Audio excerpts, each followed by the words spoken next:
Hey, how's it going? I just tried to make my own garlic butter and I completely fucked it up. I left the garlic in the oven for too long, too high a heat, and now I can't crush it down into the butter.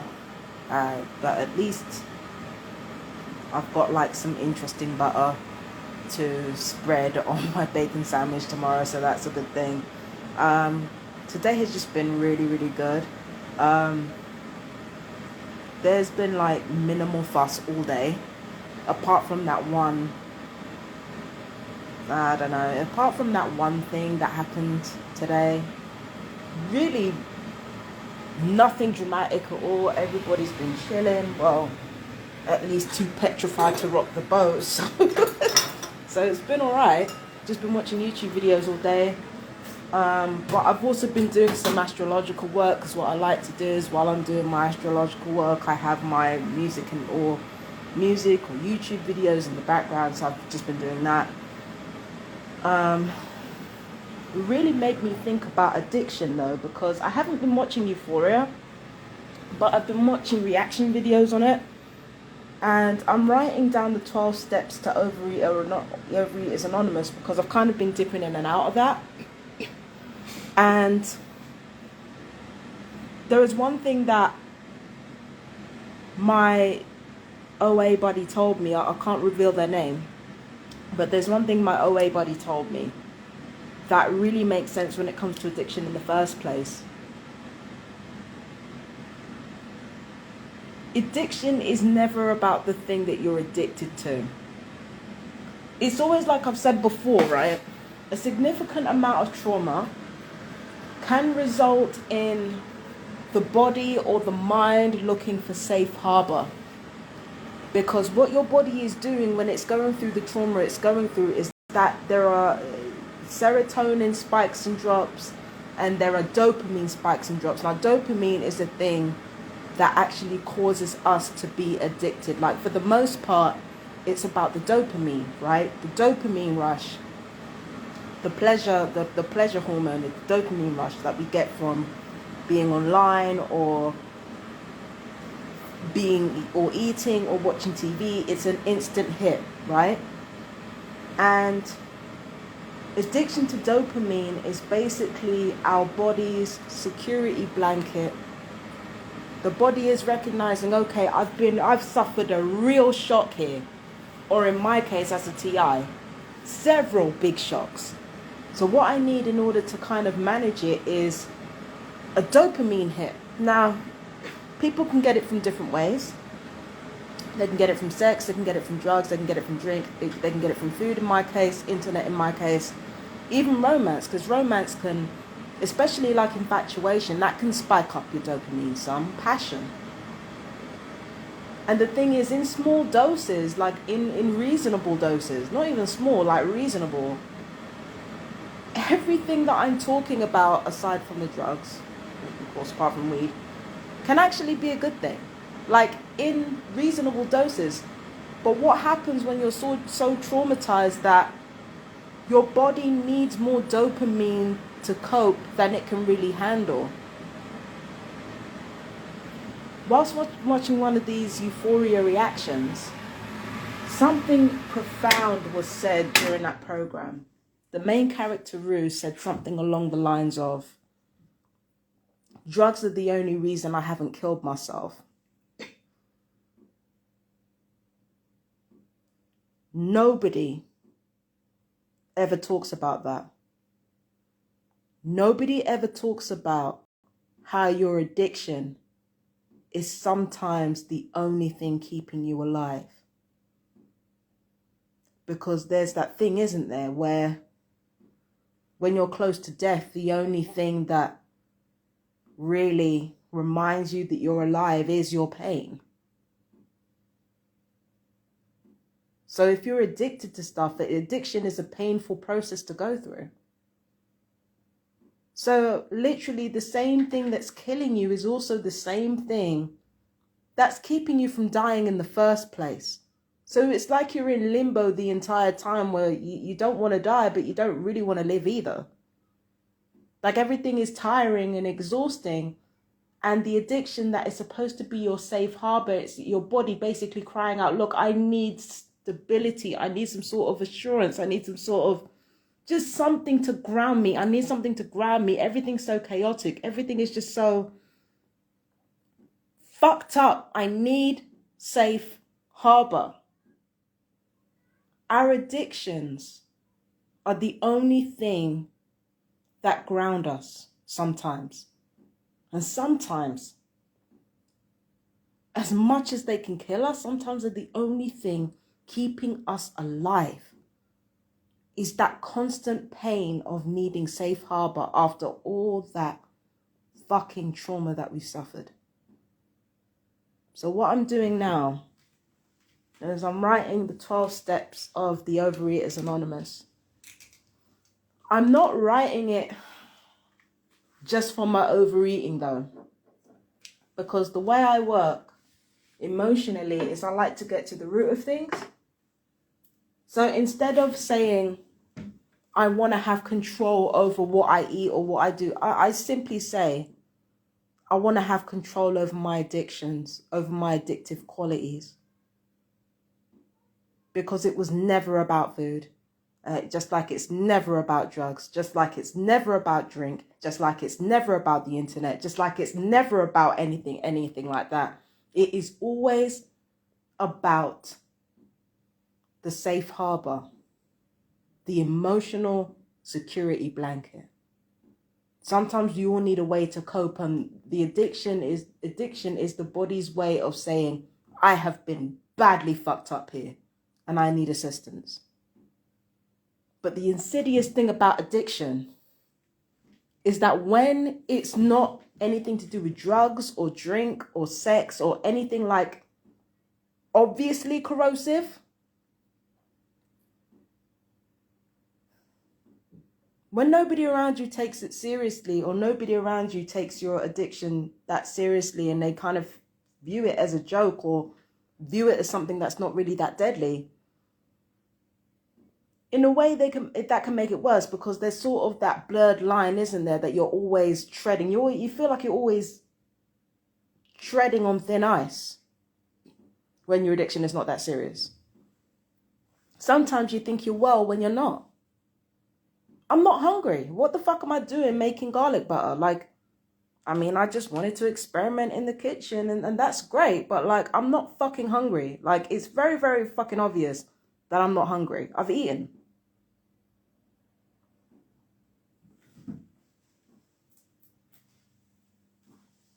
You know, but safe harbor. I'm a fucking TI. I'm a TI going through the most right now. So, safe harbor.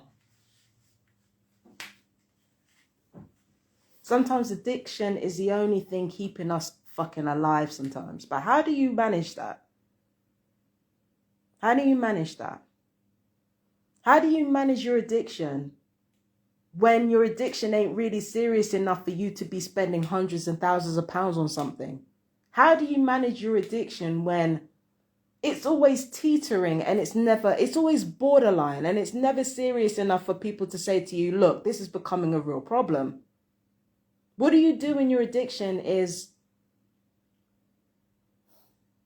you know, it's not doing you good, but it's like, again, you're treading on thin ice the whole time. What do you do then?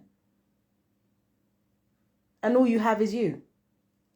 The same person who's trying to keep their balance.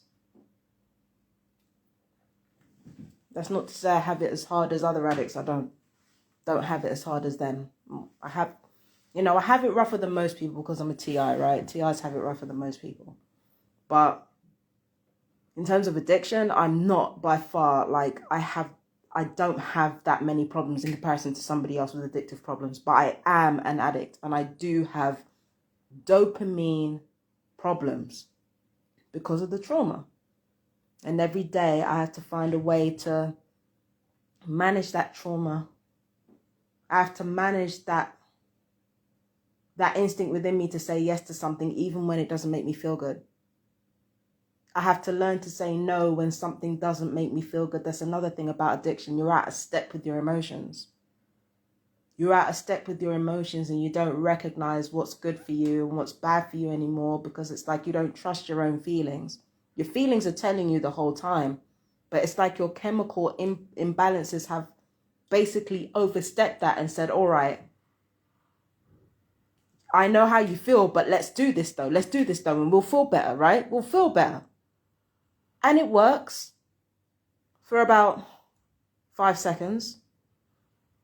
And then the more you do it is the more you get used to it. So when you for instance, when you hear a really funny joke, the first time you hear it, you're fucking dying. It's very, very rare though that you hear a really good joke and you laugh the same way every time. It's very, very rare that you do that. Or it gets funnier as it goes on. And addiction is much the same way. I've never known an addiction that has kind of gotten better every single time you've done it. Like I've never seen an addiction where it always gets better and better every single time you give into it. The only addiction I've ever seen has always had diminishing returns. It always has diminishing returns. You feel fantastic the first time you do it, then fantastic but a little less, then it's great, then it's great but a little less, then it's good but a little less, then it's all right but a little less, then it's mediocre but a little bit less, then it just goes down and down and down until suddenly you're plummeting into an abyss that you feel like you can't get out of. We're relying on this thing to give you that spark, but it's got diminishing returns and you literally don't know what to do anymore. Like your emotion is like, this does not feel good, but you don't know what else to do. You need safe harbor. Where are you going to get that? Well, it's been said that you get that through your passions. Now I am hungry. Gotta have my cheesecake now. Don't worry, it's small. But you need safe harbor. So where do you get it from? You get it from your passions. But what if your passion leads you down the same road? What if your passion is just another addiction? It depends on how you feel when you're doing it.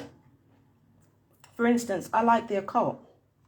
The occult gives me safe harbor. The reason I'm not addicted to it is because of two things. The first thing is that my emotions don't demand it. It's like my body is not demanding it. My mind is not demanding it. It is something that I am interested in. It's something that intrigues me. It's something that I always find fascinating. No matter which way I turn, there's always something new to learn. There's always some new equation in my head that I've made that I'm like, whoa, I didn't see it like that before. It's not a coping mechanism to me. It's a genuine passion. Like, it's not the only genuine passion that I have. Music is another one, but it's like, how can you tell? You can tell because even though you're consistent and even though you can do it every day, you know you could probably live without it as well. That's how you know it's love and that it's passion and not dependence.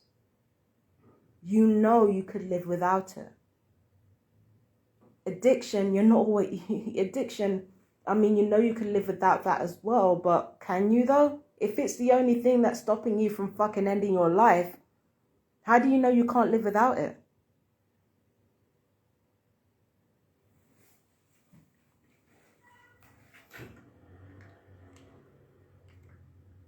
How do you know you can't live without it?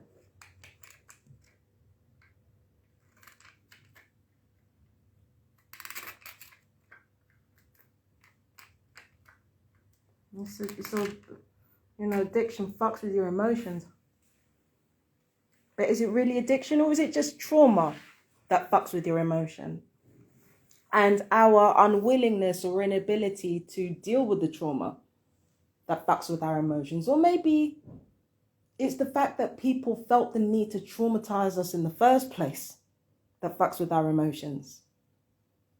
Or, if we want to really be honest with ourselves, it's our failure to accept the way that we handled our trauma. It's our failure to accept the way that we responded. Because there's always the stereotype of how we're supposed to respond to traumatic situations. And when you get that shame, that just builds up and builds up and builds up on top of you. That might not cause the trauma, but it can be the spark sometimes that sets off addiction. Shame. Because we're ashamed of ourselves and we need to feel loved and appreciated and all. No, take that back. We need to feel powerful. That's what our addictions give us. We feel powerful. We feel like we're in control. Sorry.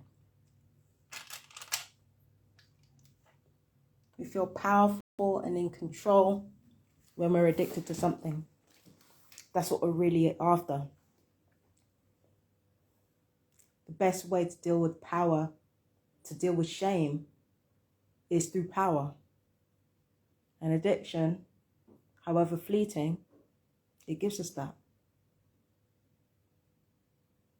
But what if your addiction is addiction itself?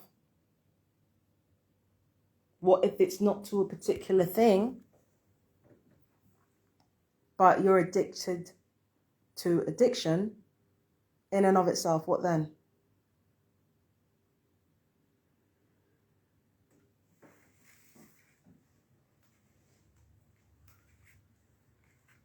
What then?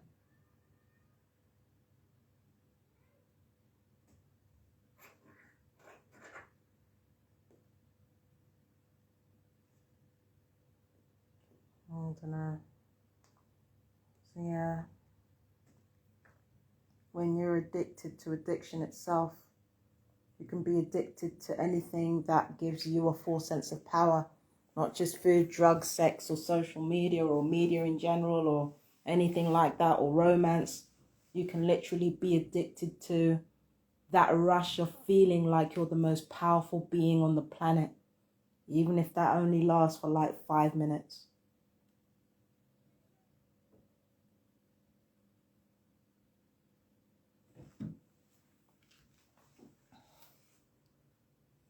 Really makes you think.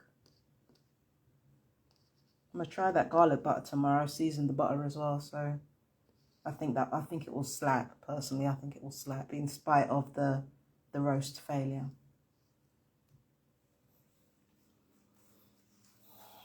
And being in this situation, it made me realize that whilst I hate addiction, there's a little nugget of gold in there. When you get to the root of your addiction and when you get to the root of everything, that thing that had that hold over you, it can become a form of healing sometimes.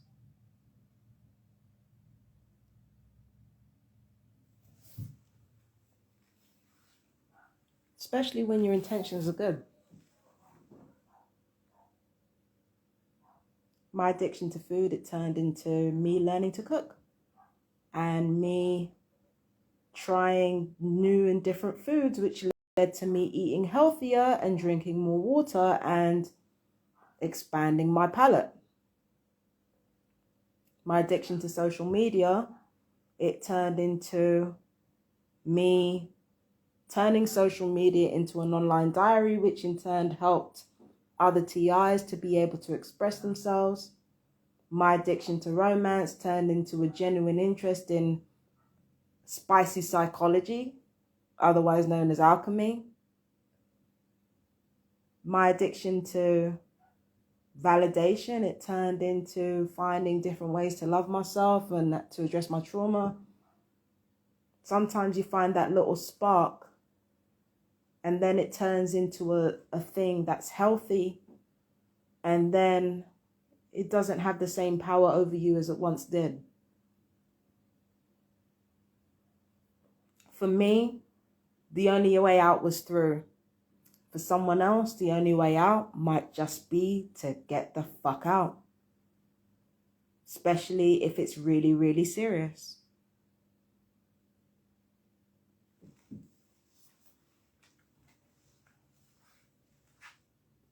But anyway, that's enough about addiction and all that type of stuff and all my thoughts on it. Again, I'm going to link Real Justice Tarot and Fabienne Deacon vocals. Because fuck it, if I'm going to be addicted to social media, I might as well get something out of it. Again, you can turn it into your personal power. You can literally turn anything into your personal power once you see that little bit of gold nugget in there. Or that little bit of galena that you can turn into gold. But anyway, I gotta go, you guys. You take care. Bye-bye.